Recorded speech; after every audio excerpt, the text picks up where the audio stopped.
Hey guys, it's Becca from the Bookshelf. Welcome back to my channel and welcome to my channel if you're new. Today we are going to be discussing The Iron King by Julie Kagawa. I picked up this book because, as you do know, I read fairy books. Not really a lot of them, but my favorites are Sarah J Maas books. That's pretty much the only fairy book that I have read. And I love that story by Sarah J Maas. If you haven't picked up A Court of Wings and Ruin or A Court of Thorns and Roses, go pick those up. It's a great trilogy, now gonna be a series. I didn't really know any other fairy stories, so I found one that was already on my bookshelf. You know, I'd heard about this series like a long time ago, but I just never picked it up. And so I finally picked it up at Half Price Books like a long time ago. I think I even book hauled it on this channel. It's such a beautiful cover. I mean, so beautiful. You look at the cover and you think of fairies, kind of. At least I do. I don't know. It's just very nature-y. Okay, so this book is about this girl named Megan Chase, and her whole entire life she's felt like she hasn't belonged. Her mother and her stepfather don't really pay attention to her. She has a half-brother. Her real father went missing one day and nobody knows where he is. She's kind of an outcast in her school. She only has one friend. His name is Robin. One day, sadly, her little brother goes missing and she has to go find him, and she discovers this new world that she's a part of that she didn't know that she was a part of, and it's just such an epic story, and it's so funny. I mean, the characters like Robin and there's another character named Grimm are such great characters. They bring so much humor and light into the book. It's so funny when they're in a dangerous situation and Grimm or Robin will say something that you just laugh out loud and just the tension just ebbs away. There's also a love interest in this book, and I really enjoyed reading about him. I wish we learned more about him in this book, but we will in the next book. I will, at least. If you pick this up, you will too. So I actually, the first day I started reading this, I was already almost halfway over. I probably had 20 pages left, so I drove over to Half Price Books and got myself the rest of the series, and every single book is beautiful. If not, get this book for the story, but also get it because the book is so beautiful.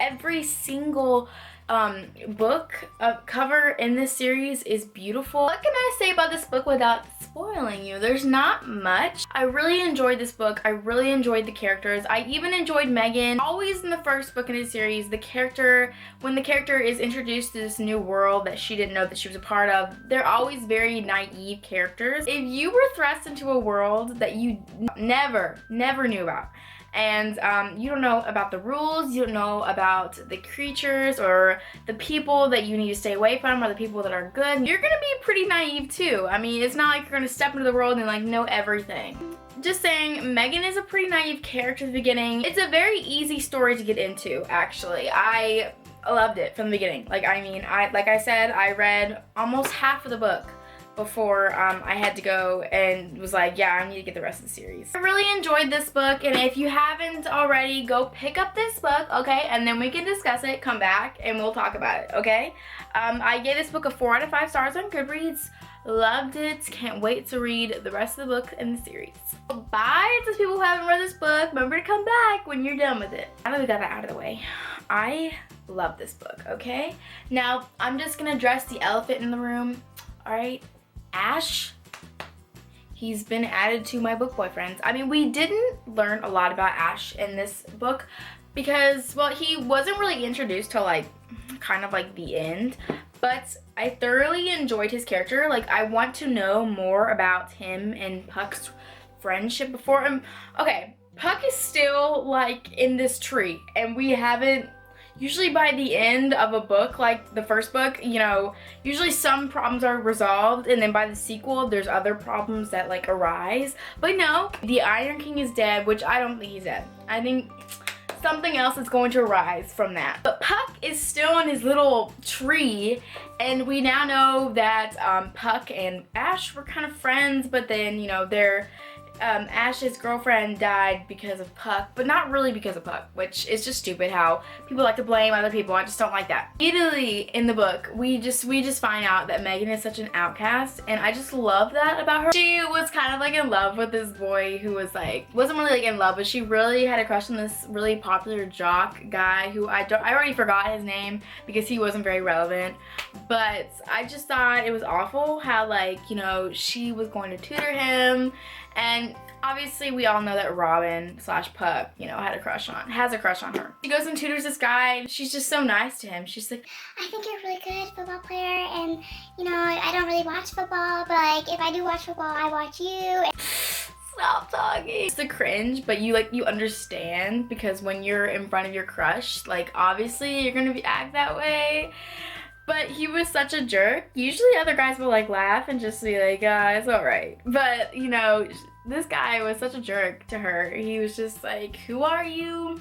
Yeah, I'm not gonna be tutored by you, you're creepy. One thing that's like still like a mystery that we still haven't figured out, her father situation. I mean, I know that Oberon was her father, but was her real father by like biological, but her real father, like father, was this guy that her mom was married to before she remarried Luke. And we don't know a lot about Paul. That's his name. His name is Paul because, well, first off, the Oracle lady took away that memory, so she doesn't even remember what this guy looks like. Doesn't remember that was like her real kind of like father figure in her life. So I just think this dude is somewhere in the Never Never. We're gonna see him and she's not gonna realize like, hey, that's my real father, because this memory has been like taken away from her. But I mean, I really loved her little brother. I thought he was so adorable, and he was trying to warn her so many times. And let's just talk about how dumb she was. Imagine your little brother saying, there's a man in my closet, right? So you go upstairs, you check the closet, and then you turn around, you think you see someone looking at you, but you're like, nah, I'm gonna brush that off. Really? You're gonna brush that off? I'm telling you, me as a person, okay, I watch ghosts, you know, adventures on TV all the time. I would never brush that off like that. And then her little brother's bunny, little fluffy bunny, was so creepy. I mean, let's not even talk about it. One thing I did really feel bad was that their dog, Bo, got sent off to the pound. And I love dogs. I'm a major animal lover. And I just thought it was so sad how they sent the dog to the pound because, you know, they thought that he was attacking Ethan when really he was actually protecting him. He was like the only reason that they didn't take Ethan at that time was because the dog scared away the evil person that kidnapped him. And I thought that her biological father, Oberon, was a major jerk. Comment down below if you agree, but I'm sure 99% of you agree that this dude was a jerk. So was his wife, Titania. I watched the Midsummer's Night Dream movie when I was in the 8th grade. And it was really inappropriate, actually.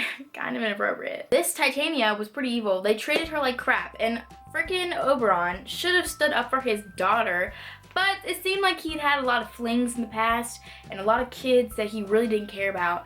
So he probably didn't really care about Megan. One thing that really annoyed me in this book, though, was how much times Megan would make deals with people. Like, girl, stop it. You need to stop. One day someone is gonna take your first child. Okay, that reminds me. The Oracle lady brought up that her first child was gonna give her so much grief. What does that mean? Can you please, like, I don't know how she was like, what? Wait, can you fill me in on that? Because like I would be like, fill me in on that. Why didn't she? I don't know why these characters just don't like to investigate things. But I like to investigate, okay? If somebody says something out of the ordinary, I'm gonna be like, hold up, back up. Can you repeat that, please, and give me a better explanation?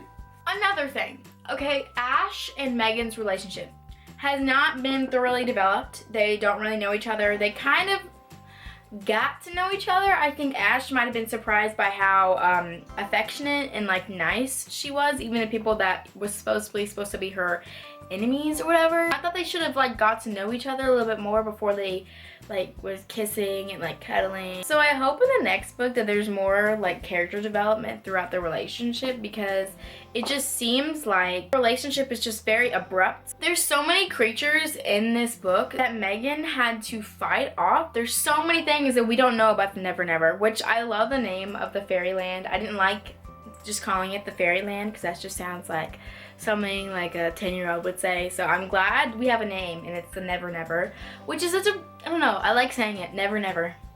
The Never Never. Oh yeah, I'm gonna go off to the Never Never. We fought off the Iron King, and that was too quick, okay? That's what I'm saying. In the next book, he's gonna show up again, because the way that they killed him, it just, there should have been more action scenes to make it believable that he was dead, because I don't think he's dead, okay? You're just gonna stab him once and he's gonna die? No. I thoroughly enjoyed this book. I gave it a 4 out of 5 stars. I already have the rest of the series, so I'm good. I'm good, guys. Comment down below what you thought about this book. How is the rest of the series? Like, I want to know, but like, no spoilers. If you're one of those that have already read the whole entire series, like, is this series like epic as I'm imagining it? I hope you enjoyed this review. Make sure to like, comment, and subscribe, and I'll see you in my next review. Bye.